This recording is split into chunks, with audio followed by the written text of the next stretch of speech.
Hi everyone, Comic Book Reviewer here. This time reviewing on the first issue of Kick-Ass from 2008. Now, I think we all remember the film Kick-Ass as well as its sequel. And yeah, the best way I can describe the comic book story is a simple message and a cautionary tale that, yeah, you shouldn't really go around dressing up in a superhero costume and fighting crime on your own. Because, yeah, you can get into trouble, you can end up making the situation worse, or getting yourself in hot water. And yeah, the cover mainly has Kick-Ass basically punching a guy, breaking down someone's door, so let's get on with the story. It starts off how, yeah, a unknown guy is getting ready for his costume, and much like how the film went with it, we see how he tries to jump off the building to go flight mode, but realizes to his dismay that, yeah, he can't really fly now, and ends up crashing right into a car. And this is a good example how I think some people shouldn't really test or do things without realizing the consequences. Now, since I can't show the next panel, and yeah, I don't want to get into trouble with YouTube, the issue is going to have Dave being interrogated and him talking about his life. So obviously, yeah, we kind of see how Dave is this kind of a bit of a loser. He's a bit of this nerd. And of course, yeah, we kind of see how Kate in this version is a little more stuck up and has justified reasons for being annoyed and fed up with Dave. Again, I can understand Dave wanting to be in a relationship with Kate, but it's clear that if he keeps acting this way, Kate is going to have every justified reasons for not wanting to be with him. And yeah, much like how the film version goes with the mum, we see how he points out that, yeah, life moves on, and Diz lives his normal today average life. And this is what I think most people go through. They kind of hide themselves with comics, they kind of do things with their films, or they kind of hide behind stuff to try and feel a bit more accepted. But we kind of see how, yeah, Dave and his friends talk about the whole Fantastic Four films from 2007, and this kind of reminds me a lot with me and some of my friends talking about some of the films, like, yeah, X-Men, Spider-Man, Man of Steel, and all that. And yeah, we kind of see how Dave gets the idea to dress up as an actual superhero. And you can tell his friends have every justified reason for going against the idea. And this is a reason I think, yeah, a lot of the time you gotta leave stuff to police officers, medical workers, and so on, because you can get into trouble, you can make the situation worse, or get yourself into a lot of trouble if it's a misunderstanding.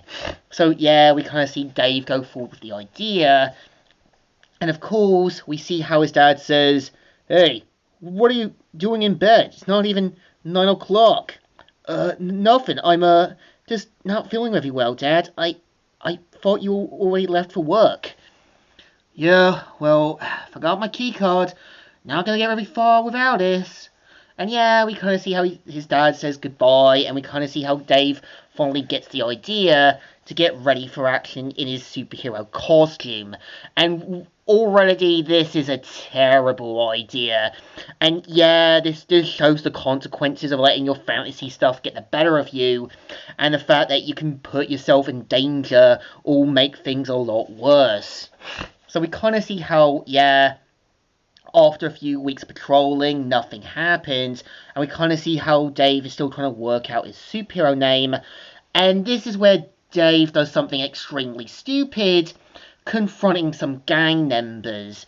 So of course, this is where he tries to handle the situation on his own, and yeah, we kind of see how instead of just going to the police or basically having someone else handle the situation, Dave kind of makes the situation worse, and yeah, they basically pummel the guy to death.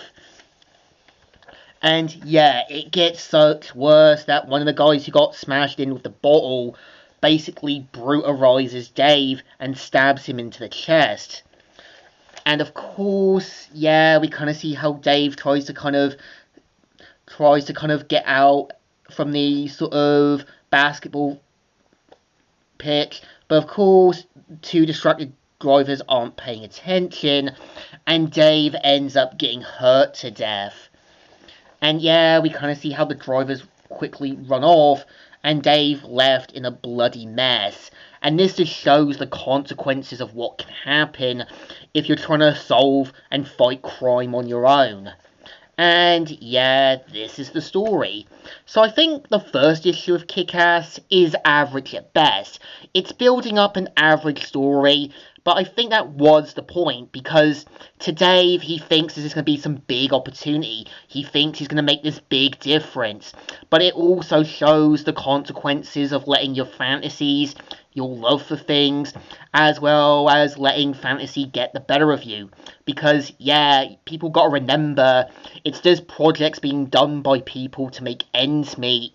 And the fact that any story is meant to have a moral lesson to help you learn, improve, and understand that you need to kind of understand what the story is telling you.